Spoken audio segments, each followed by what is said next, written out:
On April 29, 2003, the Brigham Young University College of Family, Home, and Social Sciences announced the establishment of an endowed chair in the name of Marjorie Pay Hinckley. The chair is a fitting tribute to an extraordinary lady and her lifelong commitment to the development of the whole woman and the strengthening of parents and children. Wife of Gordon B. Hinckley, 15th President of the Church of Jesus Christ of Latter-day Saints, Marjorie frequently accompanied her husband on trips of goodwill across the globe. Over the years, she left a powerful impression of virtue and kindness with millions of people who affectionately referred to this loving matriarch simply as Sister Hinckley. I try to make people feel comfortable with what they are and who they are, and let them know that they're appreciated, that they're making a contribution. They are. People generally are good. In the church or out of the church, people are good. It was in the spring of 1937, as America struggled in the grip of the Great Depression, that Marjorie Pay married Gordon B. Hinckley in the Salt Lake Temple. But in spite of economic challenges, Sister Hinckley faced life with the bright outlook that would eventually become one of her trademarks. Just before the wedding, Dad confessed to Mother that his total net worth consisted of a $150 savings account, and that perhaps they should postpone their marriage until he could accumulate enough to support her. In her typical cheerful way, she exclaimed, "All I was expecting was a husband. And now I had $150 as well." I was thrilled.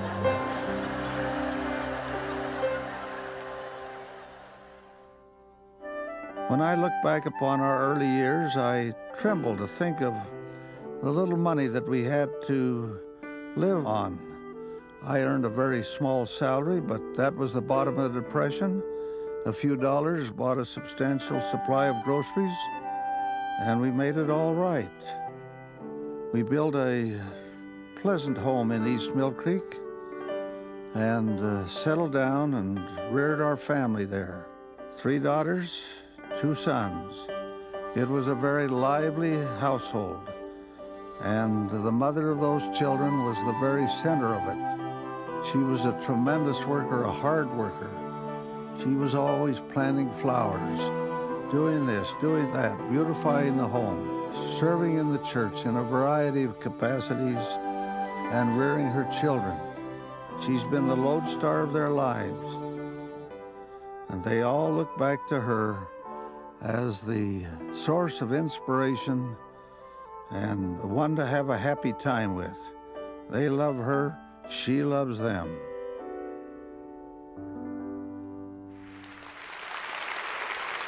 A central figure in her own family, Sister Hinckley also became a champion for the family both here and abroad.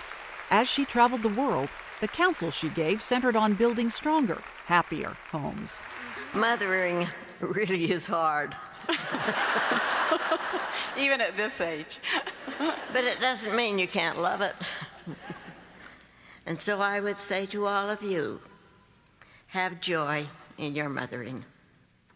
Especially wonderful were the summers when the children were young and home where I could be the boss.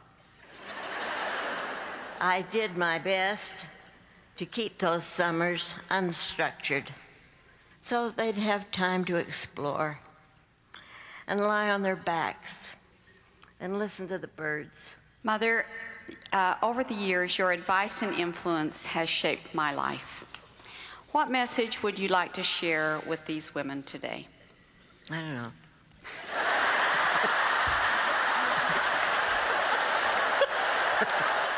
Don't worry, I've got it written here. My advice is to be the best person you can be. Profound, isn't it?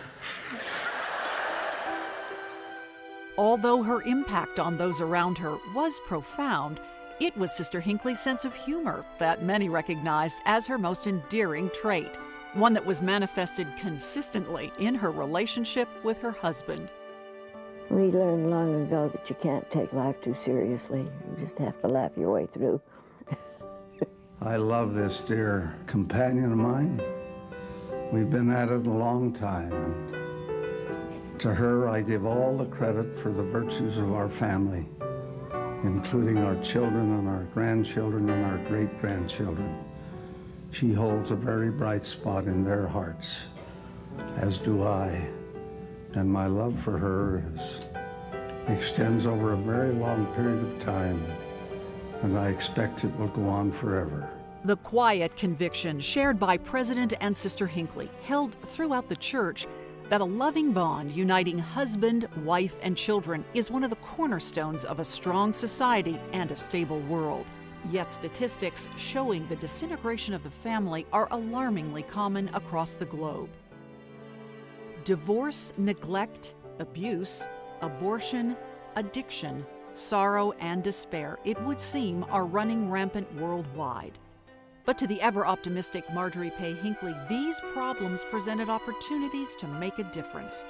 Her answers were rooted in love, compassion, and a desire to uplift others.